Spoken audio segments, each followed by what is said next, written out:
Welcome to the Athletic FC podcast with me, Ayo Akinwolere. After sacking manager Sean Dyche, Everton have brought back David Moyes to replace him. So is Moyes the right choice to rebuild Everton and keep them in the Premier League? I'm joined today by the Athletic's Everton correspondent Patrick Boyland, lead writer for the Athletic FC newsletter Phil Hay, as well as the Athletic's Greg O'Keefe as well. Paddy, it is never a dull time covering Everton, and we know that for sure, but it has been some explosive start to 2025. Bring us up to speed. How quickly did things move from Sean Dyche's dismissal on Thursday to confirming David Moyes' return on Saturday?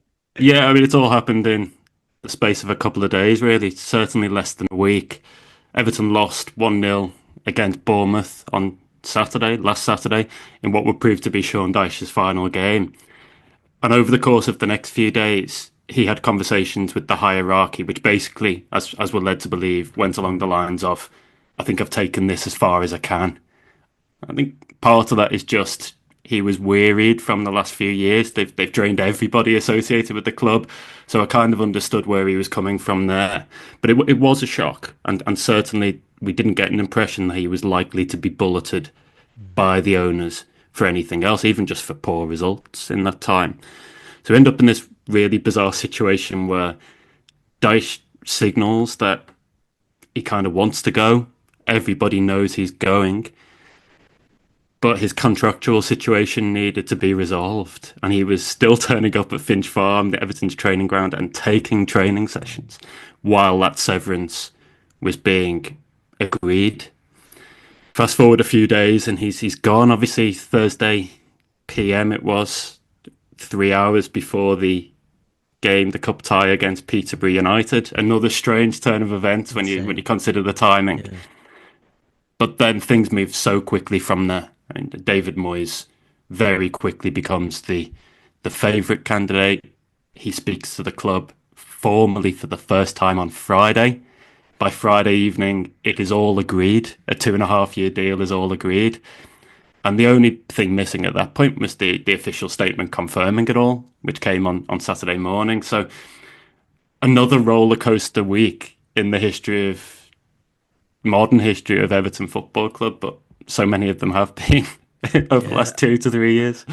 You know, you talk about that statement, and I took a quick look yesterday. I mean, no love lost there. I mean, there was no thank you so much for, keeping us up, and also the point deductions that we had. You did a sterling job. I mean, I don't know, but do you think Sean Dyche deserves a little bit more respect in terms of the way this has sort of played out in essence? Because last season was a tough one for Everton Football Club.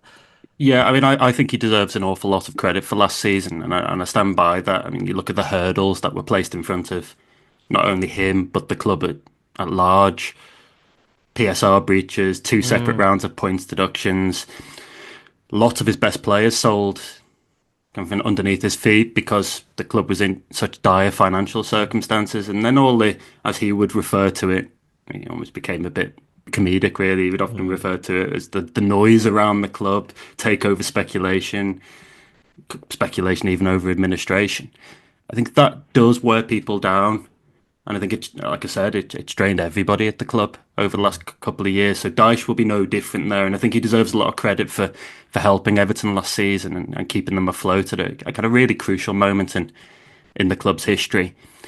What I would say, though, is that the strength of feeling comes through in the statement. This was not a departure that ended on good terms. He leaves with certainly the new ownership slightly annoyed at how things have unravelled, and that's why I believe you don't get a thank you within the statement. So people have their own thoughts on that, but for me, a good job in difficult circumstances until this season, and then it unravelled very quickly. Yeah, Greg, let's bring you in because you've written for The Athletic on the stability David Moyes, who is now going to be Everton manager, brought to Everton in his first spell, having seen most of it unfold firsthand, really. On social media, some people are describing him as the Moyes, which I actually had to chuckle about. But, how different is the job he's inheriting now compared to when he left for Manchester United in 2013? I'm looking at a league with vastly different types of managers, vastly different types of players, and the competition is absolutely insane. Well, you spot on, and not only is the competition and the league transformed since then, although in fairness, David Moyes has been in and around that during that period, so he Mm. he won't come into that with a cold start. I think more importantly, Everton has been completely transformed since then. Not necessarily for the better, but he'll come back and he'll recognise and he'll have that emotional resonance with so much around the club. But I think he'll soon find that it's a very different animal from the one he left back in 2013. The fan base in subtle ways have changed. They've almost been ground down. The growth of social media, the sort of the power of that in terms of like influencing mood around the fan base now is stronger than it certainly was when he left. Certainly when he started, I don't think the Twitter didn't exist when David Moyes started at Everton. Um, and I think it'll probably be interesting to see how he reconciles the new Everton, if you like, with what he left behind. It's funny what you're saying about the Moyes, because that almost things like that almost, and I've noticed a few people saying, his return gave them a sense of that kind of nostalgia Mm. for something that was not relatively short period of time ago, but it just shows you again how much has changed. And yeah, it was in many ways the last really consistently positive period for Everton, where as Paddy said then, where there wasn't some sort of pitfall or lurching circumstances just around the corner. They got off post David Moyes, they got off to a really upbeat start with Roberto Martinez, and barring the odd peak since then, it's been pretty chaotic. So he's got a lot of credit in the bank generally. He's got a lot of achievements he can point to from his time at Everton that no one's been able to consistently replicate since. Yeah, Certainly, no one's Phil. been around long enough Yeah, to for do that. sure. Yeah, Phil, I'm just thinking about Sean Dyche as well. What do you make of the sacking? Do you feel it was something that was inevitable, and is it more to do with the timing of it that's a bit tricky? Well, it was inevitable, and I think the reason for that in the end, the big red flag was Dyche himself saying that he felt he'd run out of road. I think when your manager is checking out, you have very little choice but to Mm. act on that. My assumption is, and I'm basing this on common sense, that the ideal scenario for TFG would have been to, if I can call them that, Paddy will correct me, but it would have been to for Dyche to stay in position, to see this season off, to get it gone, and then to take stock in the summer. I'm not suggesting they would have renewed his contract in the summer. I think quite the opposite is true. But it would have given them some time to breathe. It would have given them a bit more time to get the ducks in a row. And, remembering that they've taken over mid-season, which is never the ideal time to come into a club. The summer, there's a bit more safety and space in the summer to properly do what it is that you want to do. I wonder, with hindsight, whether Dyche almost gave the game away himself in that press conference when he was asked, do you think your position is under scrutiny? And he said, well, it should be, and to an extent at the time, he thought, well, that's the manager saying the right things, that nobody's untouchable. But you just wonder now whether or not that was a little bit of an expression of the fact that he was starting to tire of it all, starting to think that he might be on his way. And I think if it's in his head that the Friedkins were going to make a change at the end of the season, then I guess levels of motivation start to become naturally, in question as well, with somebody like Dyche, knowing fine well that this might be it for him at some stage in the next 6 months. Objectively, he did a really solid job at Everton. He had no budget to speak of.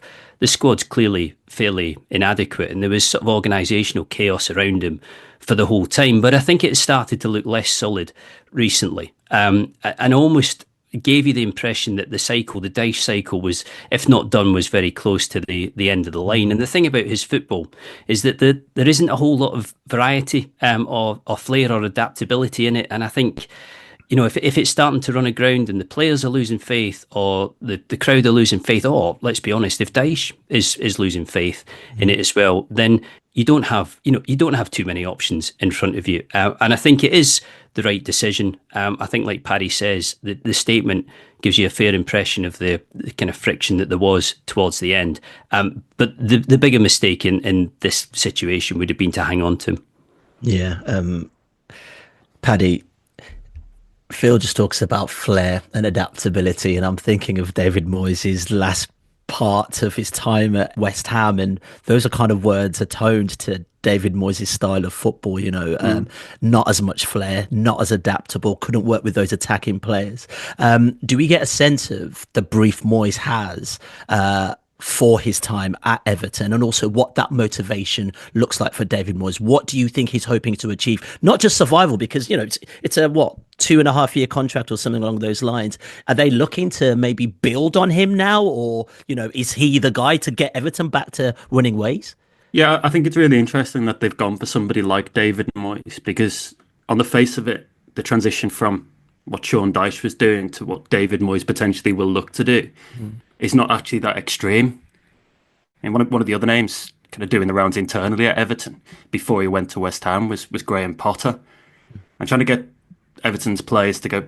Potter's a very good coach, by the way, but trying to get Everton's players to go from a very direct, one-dimensional system to what Graham Potter tried to do, particularly at Brighton, to me, would have been pretty problematic. So the transition should be easier and more seamless for the players. And I actually think in the short term that should help them. This is not a squad, I believe, that can play particularly expansively. Not without loads of new recruits. And maybe that comes over the summer, but let's see. Now, onto Moyes himself. It was only in December that he did an interview, I think it was with Sky, where he effectively ruled out the prospect of joining some relegation clubs. He'd had interest from Wolverhampton Wanderers, he'd had interest from Leicester City. And he said something along the lines of, I don't want to be down at the bottom in a scrap again. I feel I've got another job in me, but not there. The difference with Everton, because they are in the same situation as Wolves and Leicester, the difference with Everton is that there is an emotional connection. There's a resonance there. He spent so much time at West Ham, obviously, and did really well for long periods. But Everton are still his club. He still had roots in the northwest of England. He's still keeping an eye regularly on what's going on.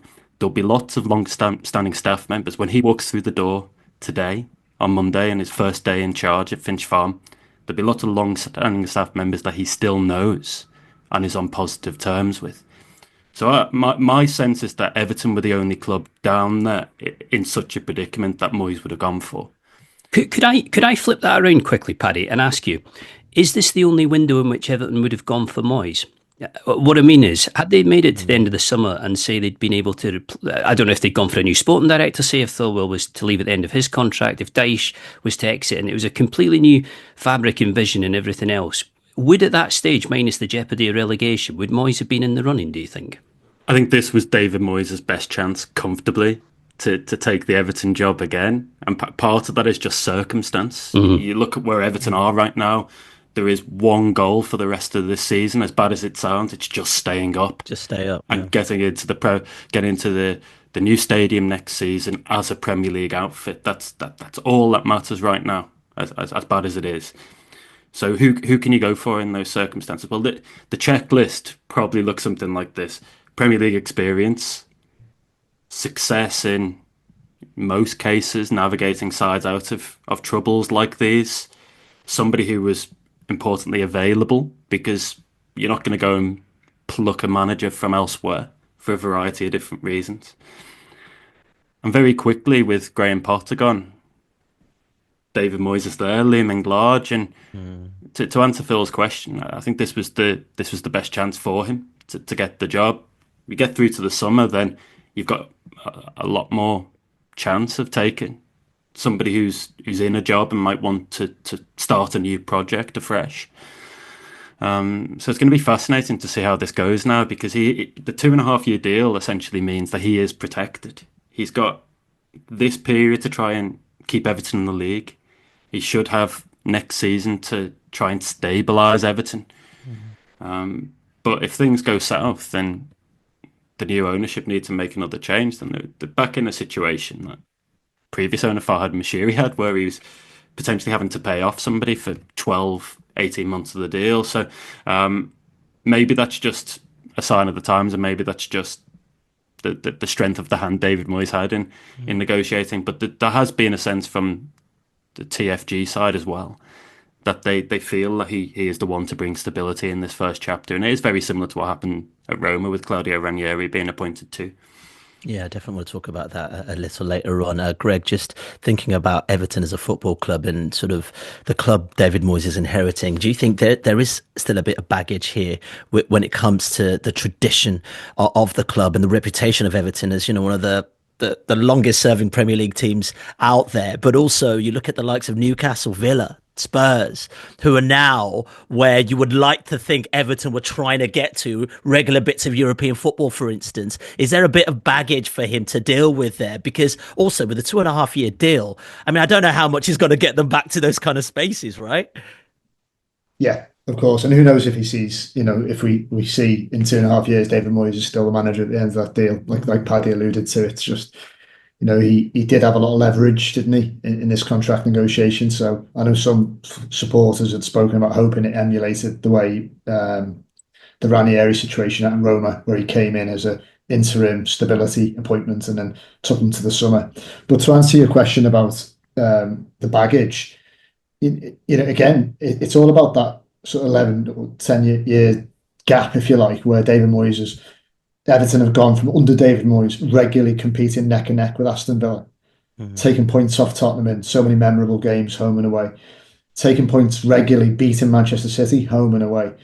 And in that sense, it makes him probably for the right now a really, really strong candidate, because he knows Everton's potential in terms of the club's size, what it's achieved in the past, what you can capture with that fan base, that considerable fan base, if you get it right, and if you manage to get a team that works hard, that is organised, and that can get a little bit of, Everton don't necessarily expect to see ticky-tacky, free-flowing football every week where there's goals coming left, right and centre, but they do want to see a little bit more than the sort of turgid, one-dimensional stuff that Sean Dyche was able to provide this season.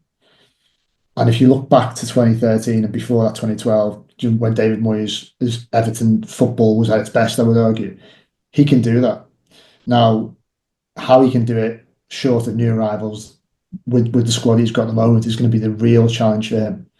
And you're right, there is baggage in the sense that now Everton's peers are, clubs that he's seemingly bypassed, like Wolves.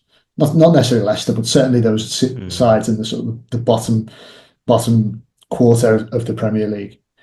And he'll be aware of Everton's situation, but he's very pragmatic. He's very intense.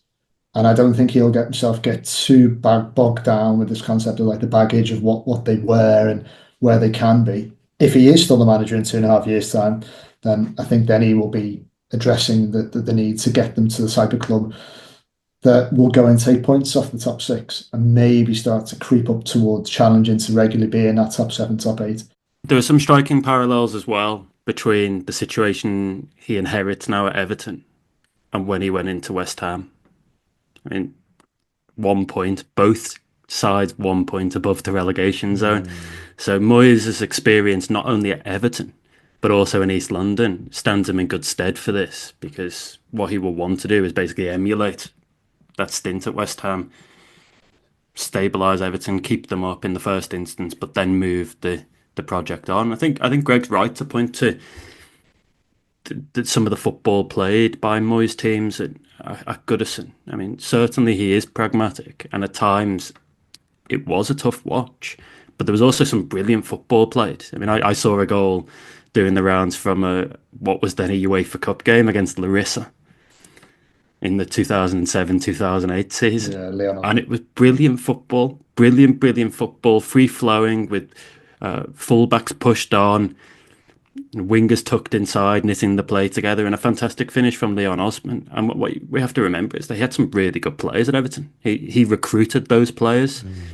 He had a propensity for signing kind of attacking midfielders with a bit of flair about them in Pienaar and Arteta. And one of the fascinating things will be to what sort of input he's going to have on the recruitment side, because when he was at his best at Everton, he very much took control of everything. He was an old school manager in the old school manager sense. He wanted his finger in every single pie. And basically, he went on record as saying he went to see Jolie and Lescott 20 times. more or less, before he signed him at Everton. Well, football has moved on, as we've pointed out, and Everton now have a much more modern structure in place with a director of football and a head of recruitment who have, over the last couple of years, in very challenging circumstances, had to basically find players and effectively sign them. Well, how much input does Moyes want here? My sense is that he will want to be involved. And what does that do to the recruitment dynamic at Everton? I think these are really interesting questions and things to keep an eye on in the weeks and months ahead. All right. Nice one. Well, Greg, I know you've got to leave us, so thank you so much for your time, brother. Thank you. Appreciate it, mate. Okay, well, joining us now to discuss the role of the Friedkin Group in Moyes' reappointment is the Athletic's Italian football correspondent, James Horncastle. James, what does this move tell us about the Friedkin Group firstly, but also, I guess on the surface, it kind of has the hallmarks of what they've done at Roma, reappointing an experienced manager who knows the DNA of the club to sort of help steady the ship. Yeah, I think this is the pattern of behavior that they have shown when faced with a difficult situation. At Roma, when they appointed Jose Mourinho, Jose was their first hire. I'm sure that they would have liked to have made a similar box office hire to mark the beginning of their time at Everton. But I think they were more in control of that situation at Roma than they are in this one that you guys have just been talking about, with Sean Dyche coming to them and basically saying, this is it. And considering the situation they find themselves in, you can imagine prospective candidates who they might have liked to be in position for this one. The reality is, I think they just have to go with someone who knows the club, who has an affinity for the club, and is willing to step in a time of need. And that has been the case at Roma. When they moved on Jose Mourinho, it was Daniele De Rossi. De Rossi was someone who they knew would be universally accepted by the fans. Which was going to be difficult for them because Mourinho had become kind of bigger than the club and more associated with the success of the club than they had. So sacking him was potentially a very unpopular decision that was immediately kind of ameliorated by, okay, you haven't got Jose anymore, but look, it's Daniele. You all love Daniele. So brilliant.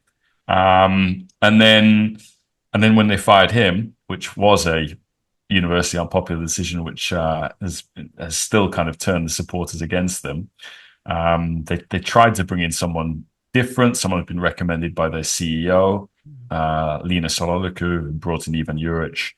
He did terribly, and they've gone back to what they know. Every Roman's grandfather, Claudio Ranieri, please come out of retirement and do us a favor by saving this season. And so, when we were reporting this, I felt it was Moyes was the natural person that they would look to in all of this. And as Paddy has reported, so that transpired. Yeah, Paddy, Moyes felt like a natural appointment, but are all fans across that? Because you remember when you left for Manchester United, Everton were in a really decent place, and you can't begrudge a guy for wanting an amazing challenge like that to go to a big club like Manchester United. But there must be some fans that probably aren't too happy that he left the club in such a way. Yeah, and not only that, because of course he did run down his contract to go to Manchester United. Some will accept him doing that, but then look at some of his actions in the first summer that he was in charge at Old Trafford. He tried to take Marouane Fellaini and Leighton Baines in a cut price deal. Ended up actually with Marouane Fellaini for, I think, more than his buyout clause, which had expired earlier that summer. And I think the way that went down alienated some Everton fans, and some Everton fans will still remember those moments, of course. You'll also get a section of the fan base that maybe wanted a glitzier appointment for the Friedkin Group's first hire as Everton manager, or at the very least didn't want to go back to something that was in the past. But for most, this is a reversion to the comfort blanket, to that warm, fuzzy feeling that supporters had when they would turn up at Goodison.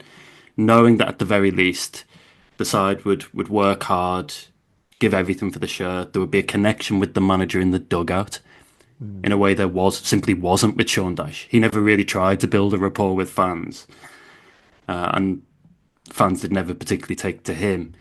So for all those reasons, I would imagine that the response on Wednesday, when he takes his first game for his second spell as Everton manager against Aston Villa, would be really quite positive. And there will be a feeling that, right, we're in trouble here. We need to get behind the team, and we've got the right man in the dugout to help us do that. Phil, do you think David Moyes is going into this with his eyes wide open? I mean, I only say this because I'm looking at a 2.5-year deal that fundamentally, as we've explained, sort of looks at hopefully surviving the Premier League and not being relegated and moving into this wonderful stadium. But there's an ambitious guy in there. And you're thinking, if this goes all well, there's nothing stopping him from thinking, do you know what? I want to do this. I want to keep going. I want another 2 years at least to see where I can take this. No, definitely. And to echo what everybody else has said, I do think it's a clever appointment and a very savvy one at this particular juncture.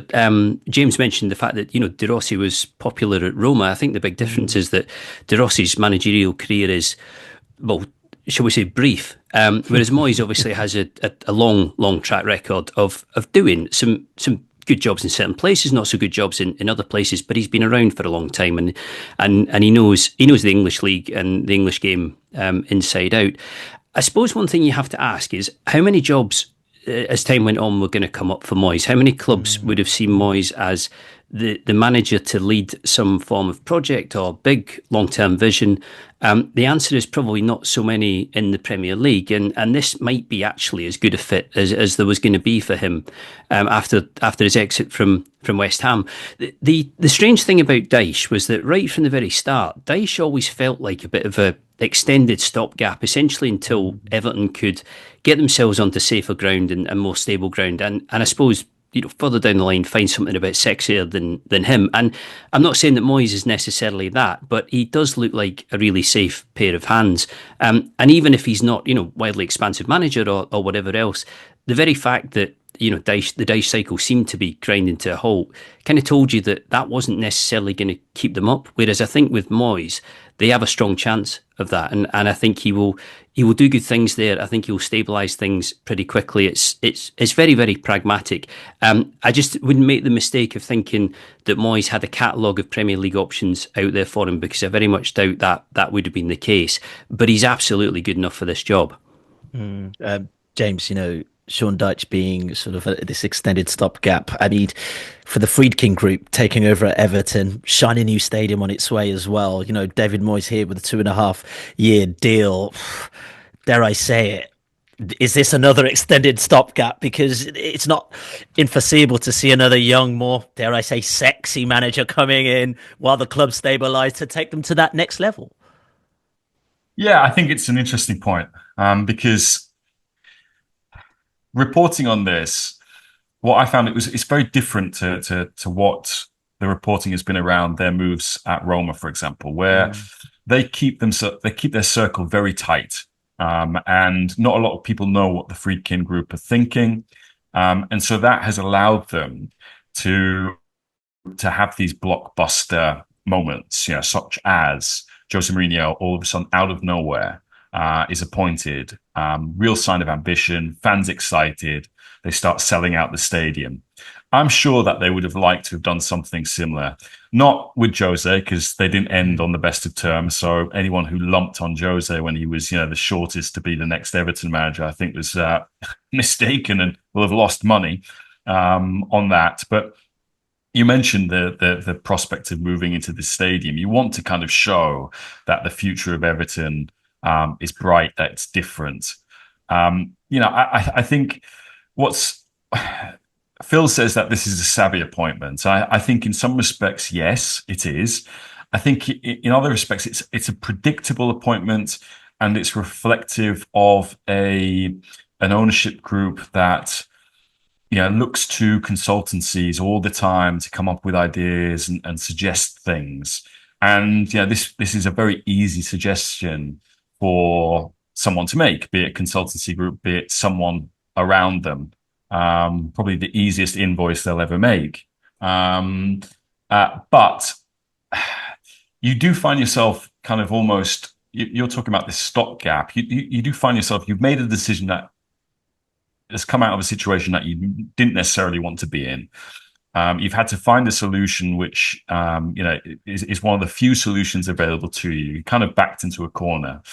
And, Claudio Ranieri at Roma has leveraged that to his advantage, that I will become an executive after this. I will have an input in what the club does and how it is run going forward. I will become a powerful person within the running of your club. Doesn't he just want to retire?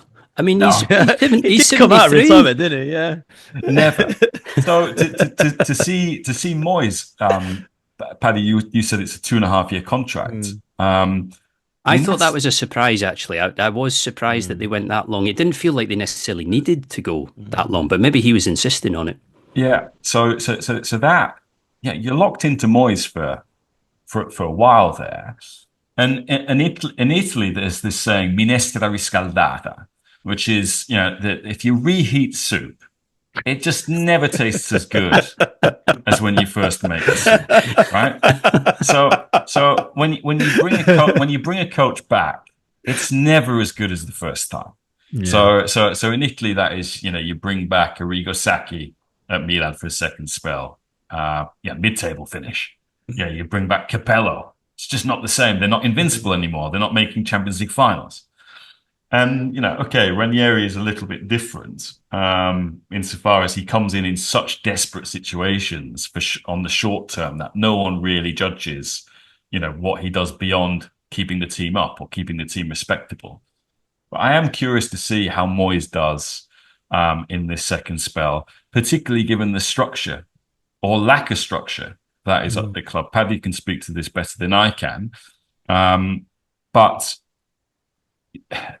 I think there are people at Roma who are surprised at the people who are overseeing A, the Everton acquisition, and B, the kind of Everton startup, if you like, in terms of, right, let's find out the structure for this club. It's Watts and Walker who are involved in this, who I think when they first were kind of sent to Rome to handle Roma for the Friedkins, I think they'd be quite honest in saying, we're completely new to football. We're Americans, this is completely fresh to us. It's the first time the company has invested in football, so we're learning here, and how much they learned, is up for debate. Considering what we're seeing with how Roma, since Mourinho left, has kind of really drifted, and certainly for the money that the Friedkins had put in, it has not matched expectation, let alone gone beyond that. So, whether the structure that these people are can put in place is going to be an effective structure, which allows Moyes to work as well as he possibly can. Although I imagine Moyes will look at this as an opportunity. No, it means like I've got an opportunity to run this club the way I would like it because I'm experienced. I've been here before. And again, you think with the Friedkins, is this how ideally they would have liked to set the club up going forward? So it's we'll see how this soup tastes. Let's say. All right, then. I think it's a really good time to leave you be, James. I'll leave you on a reheating old soup. Thank you so much for your time, man. Really insightful, as always, James. Pleasure. Yeah, I mean, what do Everton need in the January transfer market, Paddy? We've already referenced Everton's lack of attacking threat. Is that something you think they need to take care of in this transfer window? Or is there much more work to do and more pressing issues at hand? Yeah, I would separate this into two columns, two categories. The first is that there was no evidence of attacking patterns of play under Sean Dyche. It was so basic to the point where it was Jordan Pickford bangs the ball up to normally Dominic Calvert-Lewin as a lone striker and then hopes that somebody in midfield can get close enough to him to pick up the second ball. I mean, there's not much more evidence of anything other than that. So competent coaching where they are focusing on how they're going to play with the ball, how they're going to break down deep blocks and all that kind of stuff will almost certainly help overnight. But it's also true that Dyche had some pretty blunt tools at his disposal as well. And actually, there was a quality issue with the side. We referenced earlier the sustained period where they've had to scramble to stay afloat financially. They've sold their best players and not been able to invest in the squad. And I think that shows in what you've seen this season as well. There are lots of players here for whom scoring goals or creating goals is not a natural thing for them, which is obviously an issue in itself. So, I mean, I look at this Everton side, really struggled in open play, really one-paced. One of Dyche's big struggles was that he wanted to sit deep often, but there was no pace on the counter-attack to hurt sides in the way that, let's say, Nottingham Forest have done so well and so effectively this season. So an insertion of pace into that side, dynamism, fresh ideas not only in coaching but also in the players that are coming in, and certainly more goal threat as well. And that's not just the striker or the lone striker, by the way. I think that's the positions behind the strikers were. Jack Harrison, for example, 0 goals and 0 assists so far this season. Iliman Ndiaye, a good signing from Marseille, but I think you could get more out of him if he moved into a more central role. Dwight McNeil has been injured and a big blow. They need more attacking options and they need them as soon as possible, because it will not have escaped anybody's notice at Goodison that Ipswich and Wolves and Crystal Palace, even relegation rivals, are strengthening and have strengthened. So yeah, time is of the essence really here. Yeah, absolutely spot on. Phil, I'm just looking at the league table. Everton 16th, up to Leicester 19th. There's only 3 points in it. I know Everton have still got a game in hand, but it's a pretty crowded space there. And those are some very hungry teams who will want to escape relegation. How worried are you about Everton at this moment in time? It certainly was after the Bournemouth game. They looked like a team who were regressing and sliding pretty rapidly into trouble. But I think there are some definite positive aspects to this. One is that it's now a case of 2 teams going down. Southampton are not going to get out of this. I mean, there's just no way from 6 points at this stage that they're going to get themselves up to 17. So it's 2 positions that you have to avoid. I struggle to see Moyes failing to improve the style of play to a degree, and on that basis improve the results too. And I would be super surprised actually if he didn't keep them up. I think he's got that, and I think he's good enough for that. I suspect it's going to be tight again because Paddy will know a lot more about the PSR situation at Everton, the flexibility of the budget, and how much they will actually be able to play with this month. But I suspect it won't be massive, and I can't envisage a total overhaul of the squad or anything resembling that. So, to what degree Moyes is able to use the transfer market remains to be seen. But I think with the basic nuts and bolts that he has, I think we will get improvement there. And yes, they're in trouble, clearly in trouble, and have been really from the start of the season. But you would be more optimistic with Moyes than you were with Dyche a week ago. Okay. What is the headroom then, Paddy, in terms of PSR? Any wiggle room to bring someone in? There is some. So that's an improvement on recent windows where it's been a case of loans, beg, borrow or steal effectively. And even the deals they did do, often deferred payments with most of the money coming much later down the line. So this is an improvement and it will help. I think if they can get through to the summer as well, they then start on increased revenues in the new stadium, bigger stadium. I think it's about 13,000 seats more corporate, potential stadium naming rights deal, which they're targeting at the moment. So it's very easy to see that in the midterm, there'll be an awful lot more headroom. January is a bit more problematic because the new owners have come in, but they still have to deal with the sustained heavy losses that factor into that calculation. Over the summer, Everton felt they needed to sell Ben Godfrey and Lewis Dobbin to stay on the right side of the PSR line. And let's see, but they believe they have done. But there still isn't loads of wiggle room there, as far as we're led to believe. So they'll need to be smart. Be smart. It might even be a case if they have to look at the resources in the squad at the moment and sacrifice somebody, maybe somebody on the periphery, just to free up a bit more room. but the Friedkin Group will want to back David Moyes. They will want to be seen to back David Moyes publicly in his first transfer window in charge.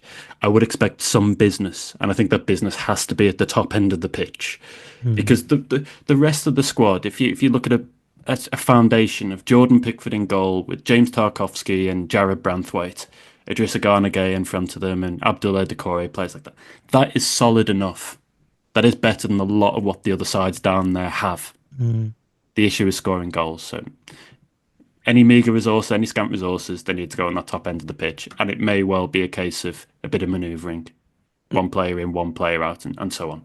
Yeah, that's the key one, Phil, isn't it? That recruitment, and I guess all eyes are on recruitment, especially at this moment for David Moyes and Everton. But, I was just thinking, actually, even when it was at West Ham, if you think about it, some might deem him as quite old-fashioned, but, don't know how much input he had, but the likes of Paquetá came to that squad. The likes of Kudus came to that squad. Obviously, Everton don't have that kind of money right now. But you know what? This recruitment under him is so pivotal. Definitely. And I think back to his previous spell at Everton, and what Paddy and Greg said was right. He had some really good players under him that were his picks and were worked into the team by him through his coaching and the coaching of his staff. I don't even think it's just a perception thing with TFG. They will be wanting to back him, but I think they will want to find things in the transfer market because they will know the consequences of being relegated this season, and they'll know that if they get to the end of the season and they stay up, it's not as if it's a complete line in the sand and it's all plain sailing from there. There will still be a lot to sort out. But it does let them breathe properly, and it does let them move into the stadium and actually start to exploit it in a sensible way. There's a big difference between Liverpool, say, coming to Everton on the first day of the season, or Manchester United, and a mid-table championship team turning up there next season, which is the last thing they want and is the last thing that's going to help them. You get the feeling that it will be tricky because I can't imagine there's a huge amount of money to spend, and it feels to me like it really is at the top end of the team where work would really help Moyes. But I think as well the timing of his appointment and the sacking of Dyche is good in the sense that you can almost, for players who have been offered the chance to come to Everton now, you're almost being invited to get involved in a sort of lovable road rash, like a bit of fun and games. It's a relegation fight, but actually it's a new broom. There'll be a bit of fresh impetus and a bit of fresh passion for it.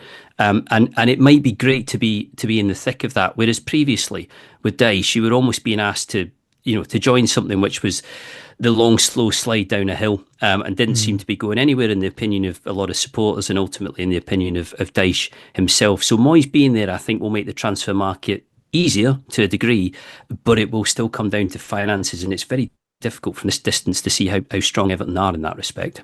Yeah, Paddy, very, very quickly, I've just literally realised Merseyside derby, the game in hand for either Liverpool and Everton, for Everton's survival, potentially Liverpool winning the Premier League. I mean, there's more fire in it now than there ever has been, surely.